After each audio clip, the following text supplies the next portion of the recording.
Mari kita lanjutkan pembahasan saya tadi pagi pukul 7, sekarang di pukul 9. Markus pasal yang kelima, ayat yang ke-21 lagi, Yesus membangkitkan anak Yairus dan menyembuhkan seorang perempuan yang sakit pendarahan. Namun di ibadah sekarang saya akan bahas, saya lanjutkan tentang wanita pendarahan.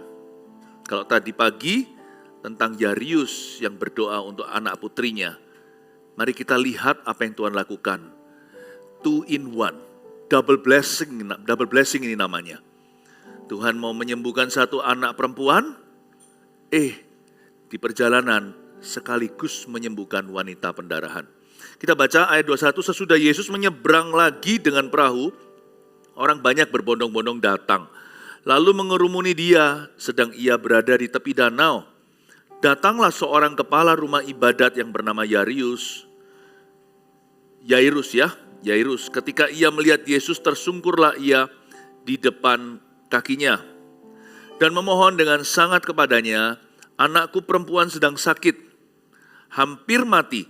Datanglah kiranya dan letakkanlah tanganmu atasnya supaya ia selamat dan tetap hidup. Lalu pergilah Yesus dengan orang itu. Orang banyak berbondong-bondong mengikuti dia dan berdesak-desakan di dekatnya. Berhenti sebentar ya, ayat 24. Lalu pergilah Yesus dengan Yairus. Tuhan itu baik ya. Tuhan itu memenuhi undangan kita dan mengabulkan permintaan.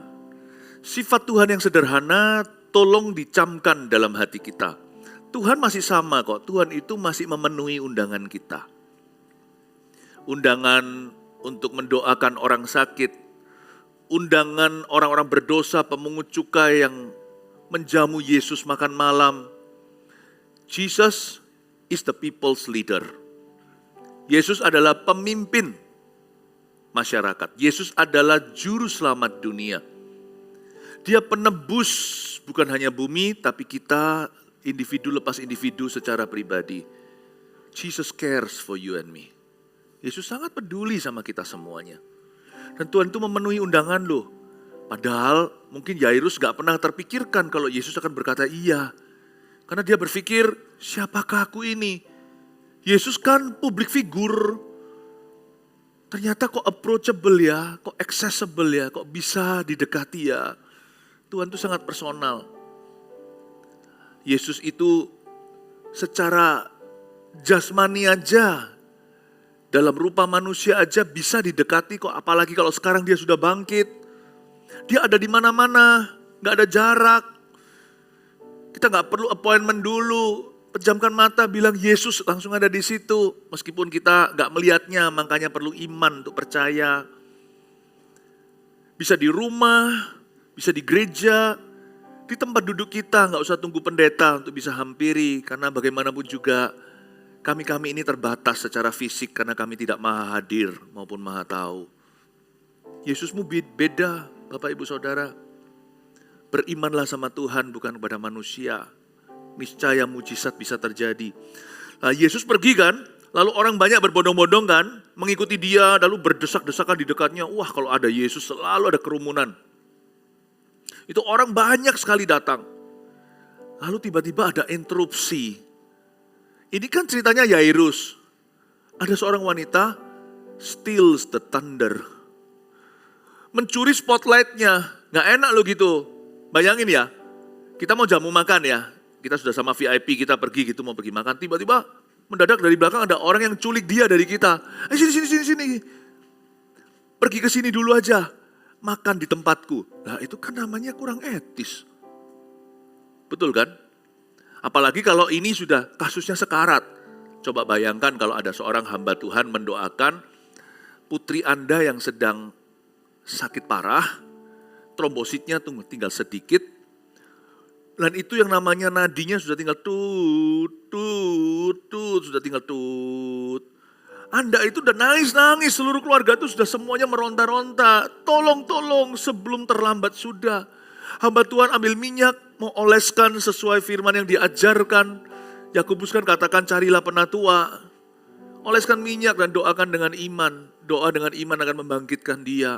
Dia mau doakan gitu tiba-tiba ini pasien sebelah, kamarnya bukan kamar nomor 1, Ada 2 pasien dalam satu bilik. Lalu tangannya dipegang. Pak Pendeta, doakan dulu. Doakan aku. Ngamuk enggak keluarganya? Loh, jangan ditinggal hamba Tuhan. Bagaimana dengan anakku? Kan aku dulu yang make appointment denganmu. Kan Pak Pendeta sudah janji untuk doakan. Kan sekarang tinggal tumpang tangan. Jangan dong. Pergi, ditariknya dengan kasar lagi. Ditarik jubahnya. Ditarik jaketnya, ditarik bajunya. Punca jubahnya ditarik. No, don't go. Me first, aku dulu. Interupsi kan? Nah, sebentar lagi kita akan lihat interupsinya. Kalau saya jadi Yairus, saya marah. Apalagi Yairus itu kepala rumah ibadat loh. Ini orang punya penuh kuasa loh. Kepala rumah ibadat tadi sebelumnya saya jelaskan sedikit backgroundnya, saya nggak usah ulang. Intinya adalah, kepala rumah ibadat itu lain dengan hari ini pendeta gereja. Kepala yang bisa jadi kepala rumah ibadat di zaman Yesus adalah pengusaha. Dan mereka punya tugas ekstra masyarakat percayakan. Ini CSR-nya. Mereka harus mengelola rumah ibadat sinagoga yang di dalamnya itu biasanya beribadah 10 kakak. 10 kepala keluarga. Ya 10 keluarga lah. Per sinagoga misalnya 50-an orang. Jadi ini orang-orang yang mengelola itu. Jadi kalau enggak orang berpengaruh, enggak dipilih sama masyarakat Yahudi. Orang Yahudi itu sangat selektif gini-ginian. Enggak gampang untuk look up sama orang. Berarti orang itu harus taat hukum Taurat. Dia tahu firman. Tapi dia itu harus orang kaya dan berpengaruh. Supaya yang lainnya semua kepala keluarga itu nurut sama dia untuk beribadah. Kepala rumah ibadat ini semacam pendeta. Tetapi dia bukan full timer. Ya, pengusaha yang takut akan Allah. Kalau orang seperti ini, tiba-tiba diserobot. Ngamuk enggak? Oh, jangankan ngamuk. Coba kalau Anda berpangkat. Anda pejabat, antri diserobot orang, marah nggak? Mungkin kalau yang diserobot orang yang biasa di masyarakat ini dilecehkan, aku kan bukan siapa-siapa, apalagi yang minder kayak gitu. Tapi kalau orang punya pride of life, orang punya kebanggaan, nggak mudah ya. Diserobot sama seorang wanita lagi. Zaman itu sangat-sangat sensitif. Perempuan tidak seperti hari ini emansipasi Kartini. Wanita dianggap kelas kedua. Dan ini bukan sembarang perempuan pendarahan. Perempuan pendarahan itu anti klimaks di dalam masyarakat. Karena perempuan yang pendarahan dianggap kena kutuk juga. Mereka ceremonially unclean atau mereka itu tidak halal untuk menjamah atau untuk bersenggolan dengan siapa-siapa. Seorang wanita pendarahan tidak boleh kena atau bersinggungan tubuh dengan seseorang. Apalagi sama laki-laki di dalam custom Yahudi. Karena dianggap haram. Ini bukan saya bicara soal wanita, ini bicara tentang kebudayaan dan sejarah ya. Jadi dianggap bahwa selama masa haid mereka tidak boleh berkeliaran. Siapa kena harus mandi berkali-kali sampai matahari terbenam, harus tahirkan diri. Diserobot sama orang yang jauh di bawahnya statusnya. Saya ingin sekali untuk mengajarkan sesuatu nanti. Life's greatest blessings, berkat di dalam hidup ini, berkat-berkat terbesar bahkan mujizat, seringkali datangnya terselubung. Seringkali kadang-kadang Tuhan izinkan suatu interupsi terjadi dan itu tidak mengenakkan kita.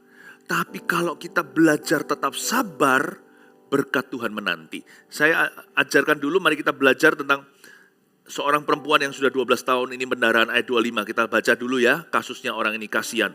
Adalah di situ seorang perempuan yang sudah 12 tahun lamanya menderita pendarahan. Ia telah berulang-ulang diobati oleh berbagai tabib. Sehingga telah dihabiskannya semua yang ada padanya, namun sama sekali tidak ada faedahnya. Malah sebaliknya keadaannya makin memburuk. Dia sudah mendengar berita-berita tentang Yesus, maka di tengah-tengah orang banyak itu ia mendekati Yesus dari belakang dan menjamah jubahnya, sebab katanya, kata wanita ini, asal ku jamah saja jubahnya, aku akan sembuh. Seketika itu juga berhentilah pendarahannya dan ia merasa bahwa badannya sudah sembuh dari penyakitnya. Pada ketika itu juga Yesus mengetahui bahwa ada tenaga yang keluar dari dirinya. Lalu ia berpaling di tengah orang banyak dan bertanya, "Siapa yang menjamah jubahku?" Murid-muridnya menjawab, "Engkau melihat bagaimana orang-orang ini berdesak-desakan dekatmu, dan engkau bertanya, siapa yang menjamah aku?" Lalu ia memandang sekelilingnya, Yesus, untuk melihat siapa yang telah melakukan hal itu. Perempuan itu yang menjadi takut dan gemetar ketika mengetahui apa yang telah terjadi atas dirinya, tampil dan tersungkur di depan Yesus dan dengan tulus memberitahukan segala sesuatu kepadanya. Maka katanya kepada perempuan itu, "Hai anakku, imanmu telah menyelamatkan kau. Pergilah dengan selamat dan sembuhlah dari penyakitmu." Ada sebuah cerita ekstra tak terduga. Wanita pendarahan 12 tahun disembuhkan, padahal ini kasusnya Yairus. Di dalam cerita mujizat satu orang, muncul yang namanya komplikasi mujizat untuk orang lain juga. Tahukah bahwa Tuhan tidak hanya ingin memberikan mujizat untuk orang yang membutuhkan. Tuhan ingin supaya orang yang butuh mujizat itu juga akan menghasilkan mujizat bagi orang lain juga. Dalam pikiran Tuhan itu bukan satu mujizat, yaitu mujizat yang kau nantikan. Tuhan ingin menjadikan hidupmu dan apa yang menjadi pergumulan Anda hari ini, kebutuhanmu, menjadi sebuah panggung atau menjadi saluran berkat. Sehingga mujizat juga terjadi bagi orang lain. God never has only one intention to give you your blessing. He wants you to become a blessing too. Tuhan tidak punya maksud hanya untuk memberkati hidupmu. Dia ingin menjadikanmu berkat bagi orang lain. Dan dalam kasus Yairus, itu berarti dia harus ngalah dulu. Untungnya Yairus enggak tersinggung lalu marah. Yairus berkata, "Gimana sih? Kok aku diserobot? Kok hakku dicuri?" Enggak ada sepanjang cerita ini sampai nanti Yairus dapatkan mujizatnya. Yairus marah-marah. Tidak ada. Bersabarlah kalau mujizatmu belum tiba. Mungkin Allah melakukan mujizat untuk orang lain dulu melalui hidupmu. Wanita Sarfat itu ingat, janda tersebut, dia ambil roti yang terakhir tepungnya lalu makan mau mati. Tapi dia kasih makan dulu nabi. Nabinya makan si Elisa, dia sendiri minyaknya keluar dari buli-buli, gak pernah berhenti. When your miracles haven't arrived, ketika mujizatmu belum tiba, mungkinkah sekaranglah season atau musimnya, Anda menjadi saluran berkat untuk orang lain dulu, dan melalui hidupmu orang lain dapat mujizat? Tapi saya tahu Tuhan itu gak pernah terlambat. Tuhan itu gak pernah slow loh. He only seems slow to the sufferer. Tuhan itu gak pernah lamban, apalagi lamban. Tapi Tuhan terkesan lamban bagi orang-orang yang sedang putus asa menanti pertolongan. Tapi ingat satu hal dari cerita ini, God is never late. Tuhan tidak pernah telat. Meskipun dalam cerita Yairus, anaknya akhirnya mati gara-gara terulur. Janji yang terulur digenapi karena Yesus ada yang nahan. Puncak jubahnya ditarik sama pasien sebelah. Pasien sebelah itu wanita pendarahan. Ini sekarang 12 versus 12. Apa maksudnya? Anaknya Yairus itu, ya nggak ditulis di sini, tapi sangat mungkin para ahli teologi pun menyimpulkan she was 12 years old, the dying child. Anak yang mau mati itu umur 12. Anak umur 12 mau mati dan akhirnya mati. Kasus Yairus bukan kasus kesembuhan nantinya, tapi kasus kebangkitan. Versus perempuan yang 12 tahun pendarahan, gak main-main loh. Ini bukan datang bulan, ini 12 tahun. Jadi wanita ini cukup parah. Saya bisa bayangkan Yairus itu melihat di sebelah sisi sana. Agak kesel gimana pun juga kan dia dikejar-kejar. Anakku ini gimana, anakku gimana. Tapi dia gak berani buka mulut loh sama Tuhan. Dia ngomong sekali sama Tuhan, dia percaya Tuhan perhatikan. Tuhan, anakku sakit. Maukah engkau datang menumpangkan tangan supaya dia sembuh? Oke, Tuhan sudah jalan atau Tuhan mulai melaju. Di tengah-tengah itu interupsi seolah-olah Tuhan lupa. Kita mungkin masuk dalam fase dalam kehidupan doa kita atau pergumulan kita itu kayaknya Tuhan lupa deh sama aku. Halo Tuhan, aku masih di sini, masih menanti. Have you forgotten me? Sudahkah engkau melupakan saya? Mungkin kita di taraf itu. Jangan pernah sekali-kali percaya bisikan setan. Tuhan sudah lali. Tuhan tidak pernah linglung. Tuhan tidak pernah lali. Tuhan tidak pernah lupa. Anak kecil kan gitu kan? Bedanya anak kecil orang dewasa apa? Kalau dia bukan jadi pusat perhatian, wah dia cari perhatian. Wah gimana nakal-nakal. Padahal dia sebenarnya bukan nakal, cari perhatian. Orang dewasa tahu, setiap orang ada gilirannya. Gak apa-apa kalau saya tidak diperhatikan. How are you? Apa kabar? Dengarkan orang itu dulu. Hanya karena Tuhan seolah-olah sepertinya tidak memperhatikanmu, bukan berarti Tuhan melupakanmu. Dan melupakan kebutuhanmu, melupakan doamu. Dan Tuhan lalai untuk menggenapi janjinya. Tidak. Tidak. Yairus di sebelah sana. Saya bisa bayangkan mata Yairus ketika lihat wanita ini. Wanita ini sebenarnya kasihan. Coba kita selidiki kasusnya ya. Perempuan ini kasihan banget. 12 tahun kan pendarahan. Tahukah implikasi pendarahan 12 tahun di zaman Yesus ini? Bukan zaman sekarang. Itu berarti wanita ini pasti cerai sama suaminya. Pasti diceraikan maksudnya. Loh kok jahat ya? Iya, memang itulah faktanya dunia. Apalagi di zaman itu. Zaman kuno tersebut. Wah, pikiran orang itu banyak salahnya. Karena bagaimana bisa tetap menikah, andai kata suaminya pun cinta, pasti jarak memisahkan mereka. Wanita ini gak boleh masuk ke perkemahan. Dia harus diasingkan alias karantina. Lah kalau Anda karantina 12 tahun gak ketemu sama suami, kira-kira pernikahannya bisa kuat gak? 12 tahun isolasi mandiri. Gak mungkin lah. Pasti yang namanya awal kangen pun 12 tahun akhirnya ngapal di hati. Dan wanita ini gak pernah ke gereja. 12 tahun ditolak oleh bait Allah. Puji Tuhan sekarang bait suci perjanjian baru beda. Yang sakit masuklah supaya disembuhkan. Dulu gak sakit di luar. Cacat keluar. Tuli jangan masuk di ruangan ini. Bisu Tuli malah justru waktu kita Christmas tahun lalu di Surabaya Barat. Malah justru menjadi choirnya. Justru menjadi pusat perhatian. Beda ya, perjanjian baru ini tabir sudah dirobek dari atas. Tapi zaman itu, dia gak bisa ke gereja, ini wanita 12 tahun gak pernah dengar firman. Gak pernah dilayani. Gak ada orang berani jamah. Jamah orang itu langsung dia harus ikut isolasi soalnya. Zaman COVID ini kan kita mengerti. Semakin memahami konteks-konteks begini. Kalau dulu kan kita kurang paham. Anda pernah berkenaan dengan orang yang terjangkit, terpapar, wah juga otomatis harus karantina. Sekarang sudah mulai lewat sih, tetapi apalagi waktu zaman-zaman lagi parah-parahnya. Ini orang lagi parah-parahnya pendarahan 12 tahun. Gak cuman itu saja. Kasian. Coba lihat ya. Dia bukan hanya 12 tahun pendarahan, ayat 26. Ia telah berulang-ulang diobati oleh berbagai tabib. Sehingga telah dihabiskannya semua yang ada padanya. Namun sama sekali tidak ada faedahnya, malah sebaliknya. Keadaannya makin memburuk. Waktu saya baca ayat 26, saya dapat beberapa hal. Wanita ini berulang-ulang diobati oleh berbagai tabib. Kata diobati oleh berbagai tabib itu, kok ada konotasi malprakteknya ya, dari beberapa tabib, tidak semua. Ini sebuah pesan juga bagi siapa yang berprofesi sebagai dokter, please. Kalau sampai mau malpraktek dengan mulus pun tidak akan ada yang tahu. Namanya sistem bisa dibuat, integritas, supervisi, gimana pun juga. Tetap sistem itu bisa dimanipulasi oleh manusia. Manusia yang menjalankan sistemnya. Kita itu jangan hanya cerdik tapi harus tulus dulu. Kalau kita cerdik, tulus itu sebagai hidangan penutupnya. Tulus hidangan pembukanya. Orang Kristen harus tulus apapun profesinya, termasuk tabib atau dokter. Kalau ada dokter di sini atau yang mau belajar jadi dokter, kalau tujuannya adalah supaya kaya, jangan jadi dokter, lebih cepat merampok.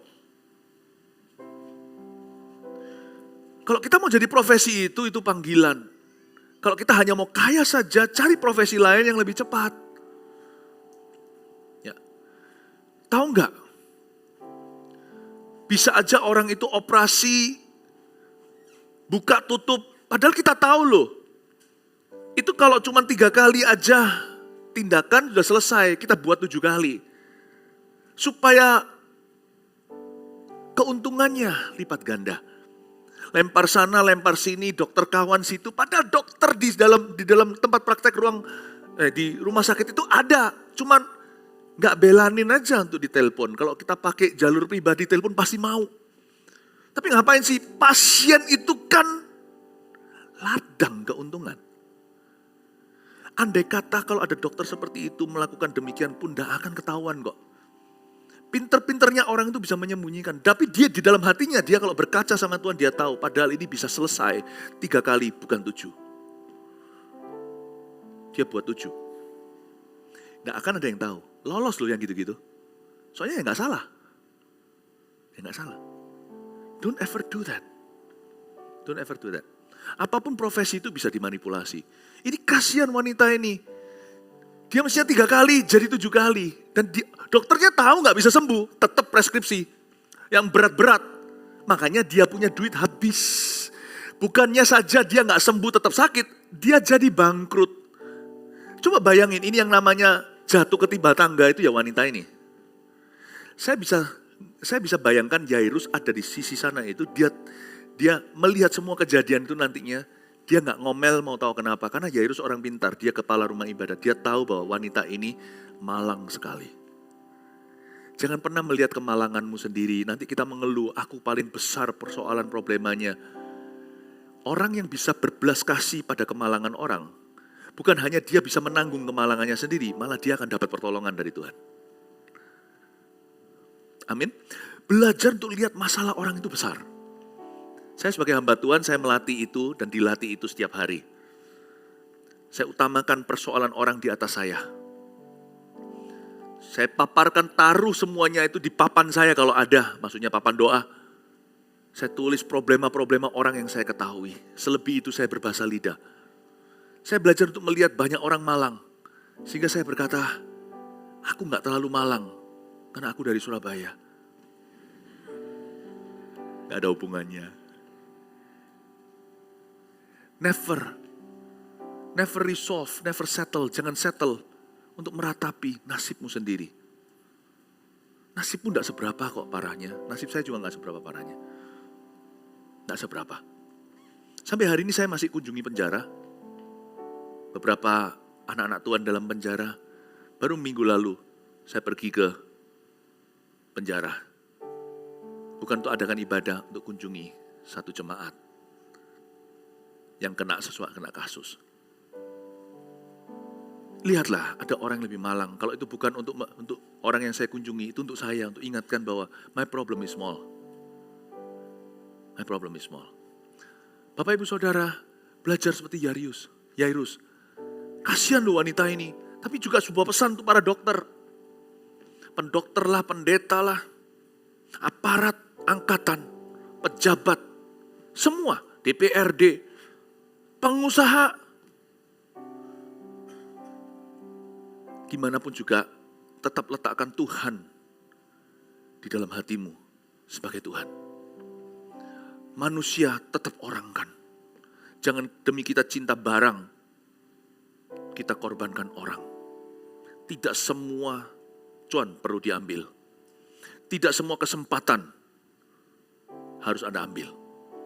Ingatlah, kalau sesuatu itu nurani kita menunjukkan bahwa ini buruk, don't do it. Jangan lakukan itu. Selalu cari win-win solusi dalam kehidupan sesama. Jangan pernah kita menang sendiri. Jangan halalkan segala cara, lalu nanti menyebutnya sebagai berkat. Lalu kemudian pencucian uang dengan memberi perpuluhan. Don't do that.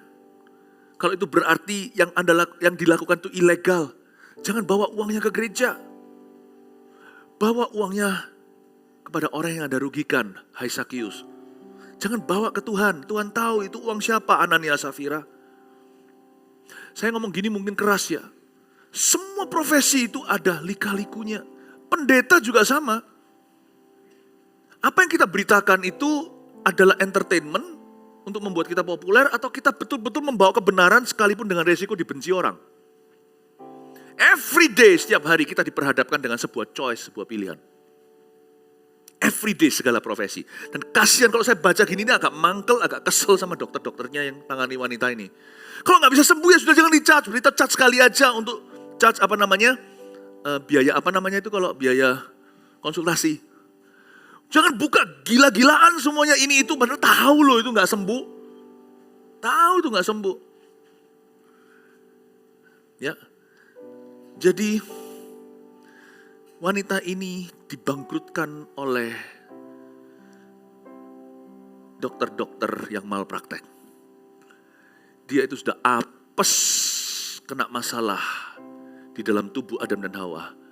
Dibangkrutkan by design oleh orang-orang yang malpraktek. Ini ayat bukan sembarangan loh. Ia telah berulang diobati oleh berbagai tabib.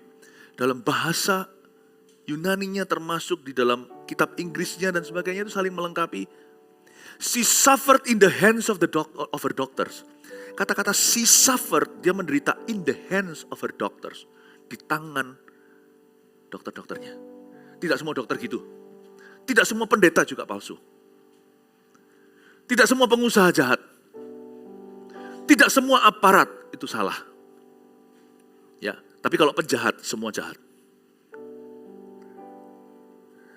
Bapak Ibu Saudara, miliki belas kasih. Pengajaran tentang mujizat itu bukan hanya soal mujizat, tapi soal compassion. Sadarkah Anda kalau kita baca firman Tuhan, cerita mujizat Yesus, satu-satu itu tentang compassion, belas kasihan. Belas kasihan. Amin Bapak Ibu Saudara. Saya waktu baca gini, saya kasihan, aduh poor woman, kasihan. Kamu kok digituin? Ini namanya orang yang ambil keuntungan atas penderitaan orang. Gak fair sih, ya tetap harus fair-fairan ya. Sekalipun kalau di-charge ya di-charge lah, konsultasi gitulah. Tapi ini orang-orang lain sih, pikirannya jahat. Oh perempuan gini, oh dia dalam ketakutan. Nah, aji mumpung. Sikat sampai diperas habis. Waduh, kalau saya baca seperti ini ya, kenapa Yesus berbelas kasihan pada wanita. Wanita ini bukan hanya mengalami mujizat, nanti Anda lihat ya, Yesus hiburkan hatinya. Never before, never after. Coba kita baca, apa saya kurang baca Alkitab? Waktu saya baca Alkitab, jarang atau nggak pernah Yesus berkata, anakku. Biasanya wanita, hai perempuan, imanmu menyelamatkanmu. Kali ini, hai anakku, imanmu menyembuhkanmu. My daughter. Tuhan lihat gitu tuh kasihan orang yang di-abuse. Orang ini di-abuse. Di-abuse oleh ya kondisi hidup.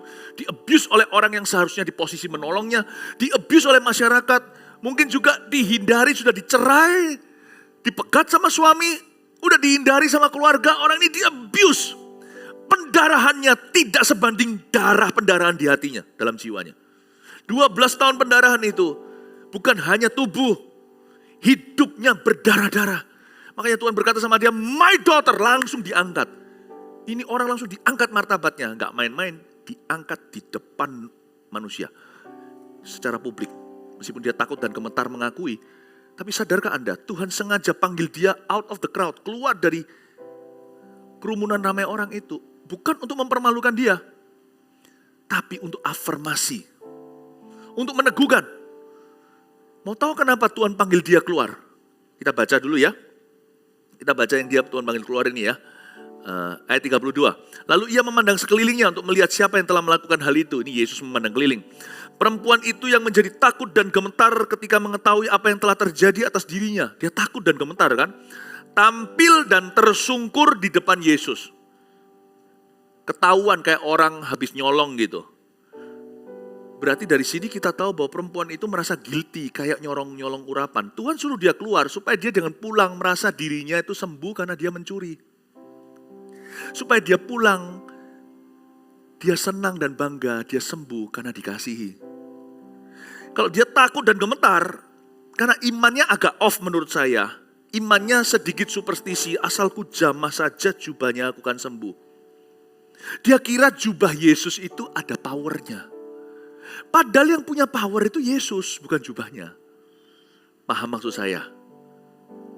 Superstisinya itu ada kalau ku jamah jubahnya. Padahal perempuan ini juga egois, dia gak memikirkan Tuhan. Dia gak mikir apa, kalau aku jamah laki-laki ini namanya Yesus, dia harus karantina. Kan Yesus belum bangkit, jadi semua orang masih sebagian memandang dia hanya manusia biasa atau rabi atau guru agama. Dia pegang jubahnya Yesus. Tapi memang karena Yesus itu anak Allah. Karena Yesus itulah Yehovah Rafa. Bukannya yang dijamah itu terkontaminasikan. Tetapi yang dijamah malah justru perempuan itu yang sembuh. Bedanya di sini loh.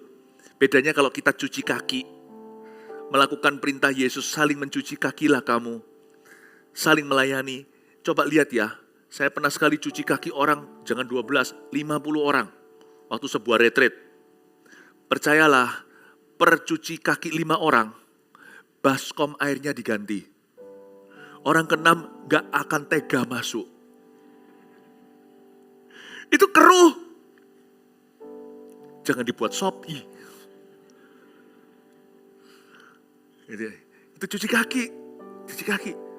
Tapi kalau Yesus yang cuci ya, ini imajinasi. Ini bukan apa kata firman. 500 orang pun dicuci. Bukan airnya yang keruh, kaki mereka yang bersih. Apa yang Yesus pegang jadi tahir. Apa yang Yesus pegang jadi bersih. Apa yang Yesus pegang jadi sembuh. Bukan Yesus terkontaminasi. Bukan Yesus yang jadi haram. Bukan Yesus yang harus karantina. Karena Yesus beda. Dia pegang puncak jubahnya superstisi. Imannya agak off. Harusnya dia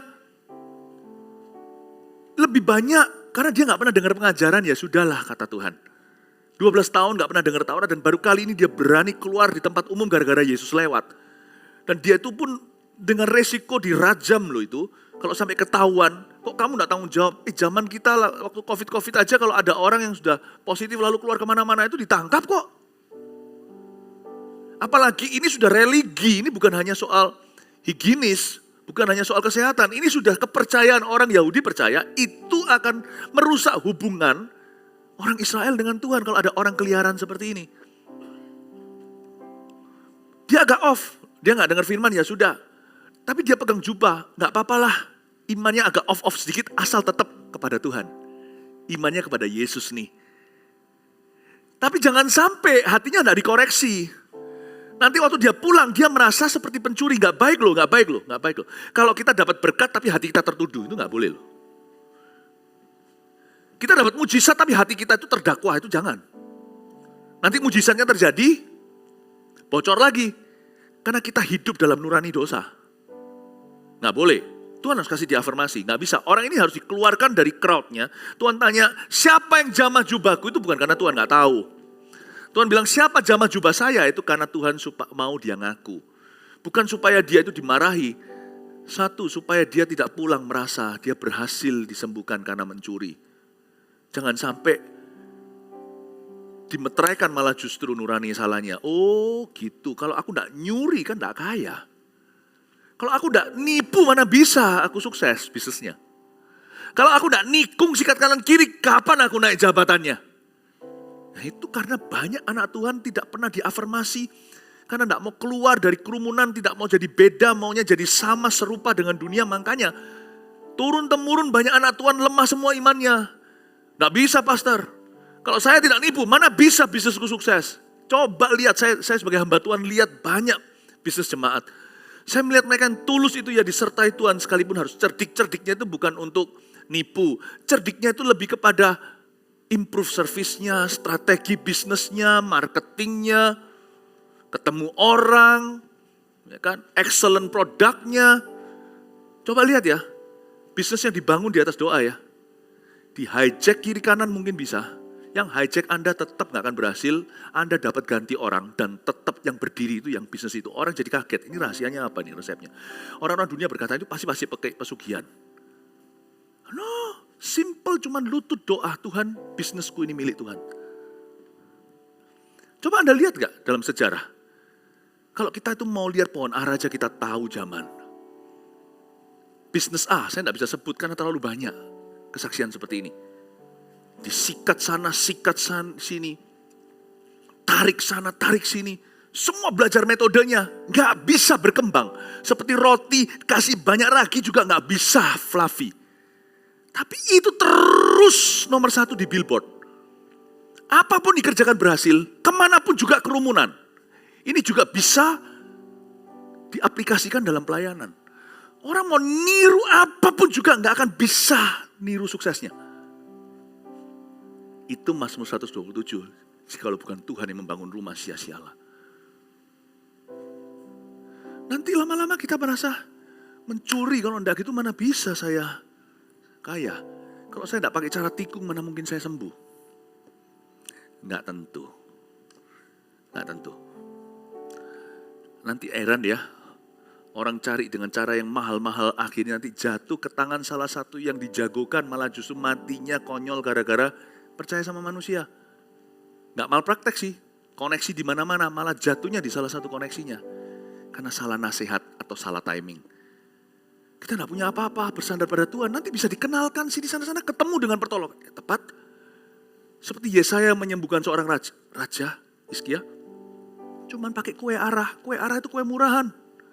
Bukan pakai truffle, bukan pakai wagyu. Ternyata begini toh solusinya. Gak sesulit yang kukira kalau Tuhan membuka hikmatnya. Amin Bapak Ibu Saudara. Semoga apa yang saya sampaikan ini membuka mata rohani kita. Waktu saya baca begini saya kasihan sama orang ini. Aduh Tuhan. Orang ini di-abuse sama sistem. Tapi Tuhan tuh baik. Tuhan suruh dia keluar. Untuk bisa mengakui. Tapi selain itu tahu gak ada satu tujuan lagi. Kenapa Tuhan tanya siapa yang jamah aku. Sampai dia gemetar dan takut mengakui. Aku. Mau tahu kenapa? Karena wanita ini sudah punya reputasi setelah 12 tahun. Semua orang jadi tahu. Nama wanita ini pun tidak dituliskan. Bahkan Markus yang menuliskannya pun termasuk Petrus yang memberi banyak masukan. Injil Markus ini banyak masukan dari Rasul Petrus. Markus kemenakannya Barnabas. Yang gara-gara itu Paulus dan Barnabas pisah. Bahkan wanita ini tidak ada namanya. Dia sudah berjulukan wanita pendarahan. 12 tahun pendarahan ya sudah jadi wanita pendarahan. Jadi suami pun tidak mau, keluarga pun jauh. Seluruh masyarakat sudah cap dan label dia, ini bagus. Keluar dari kerumunan supaya Yesus tunjukkan pada dunia, she is cured, she is healed. Udah jangan dijauhin. Tuhan kembalikan tempatnya di masyarakat. Isn't that good? Tuhan kembalikan tempatnya di masyarakat. Udah, mungkin Tuhan lagi panggil nih. Dengan cara begini Tuhan seperti memberikan shout out. Ya, itu kalau di Instagram di tag. Tuhan nge-tag ini. Tuhan nge-tag suaminya. Hei, sudah kamu jangan rasa orang ini akan menjadi haram hidupmu. Dia istrimu, jemput dia kembali. Dia sudah sembuh. Mungkin Tuhan nge-tag anak-anaknya. Wanita ini sudah sembuh, dimasukkan Instagram. Anak-anak, waktunya berbakti sama orang tuamu. Kalau selama ini takut, ini menajiskan, tidak usah takut lagi, mama sudah kusembuhkan. Dengan surat yang ada, boosternya. Dengan surat yang ada, sudah PCR. Negatif semua, nggak positif. Udah jangan takut. Jangan takut berjabat tangan. Kalau keluarga, jangan takut untuk rangkul dia. Ini waktunya untuk menyambut kembali wanita ini. Baik ya Tuhan itu ya. Bahkan ketika Tuhan kelihatannya seperti mengintimidasi luar biasa. Siapa yang jamah aku? Takutnya setengah mati. Tuhan itu gak pernah mengintimidasi. Ujung-ujungnya selalu berbuat baik untuk hidup kita. Dia selalu berbuat kebaikan, membawa kebaikan. Makanya itu kata di Roma 8. Tuhan bekerja sama dalam segala perkara mendatangkan kebaikan, itu so true. And everything that Jesus does and says. Apapun yang Yesus katakan dan lakukan dalam hidup kita itu selalu untuk kebaikan kita. Ternyata kasih yang paling tinggi bukan kasih ibu. Kasih ibu kepada Beta tak terhingga sepanjang masa. Hanya memberi, tak tahu kembali, tak harap, tak tahu apa? Tak tahu kembali. Tak harap kembali, bagai sang surya menyinari dunia. Ada satu lebih dari itu. Kasihnya Yesus yang pinjamkan ke mama untuk kasih kita. Oh haleluya, kasih tepuk tangan untuk Tuhan. Everything and anything, apapun dan setiap hal yang Tuhan katakan, ucapkan, lakukan di hidup kita itu selalu untuk demi kebaikan kita. Siapa yang jamah aku? Takut dia. Aku. Ujungnya adalah untuk nge-tag keluarganya. Dan kepada semua masyarakat, Tuhan seperti mengintimidasi mereka dan berkata, mulai hari ini ya, jangan jauhi wanita ini lagi ya. Awas ya.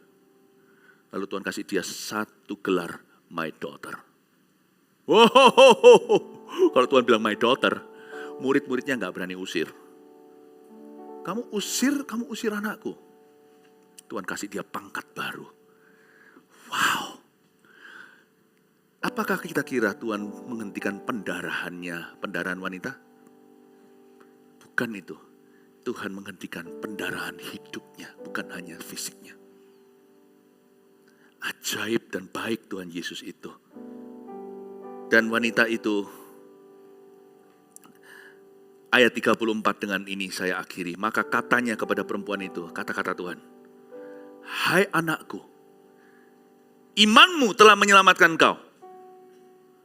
Pergilah dengan selamat dan sembuhlah dari penyakitmu.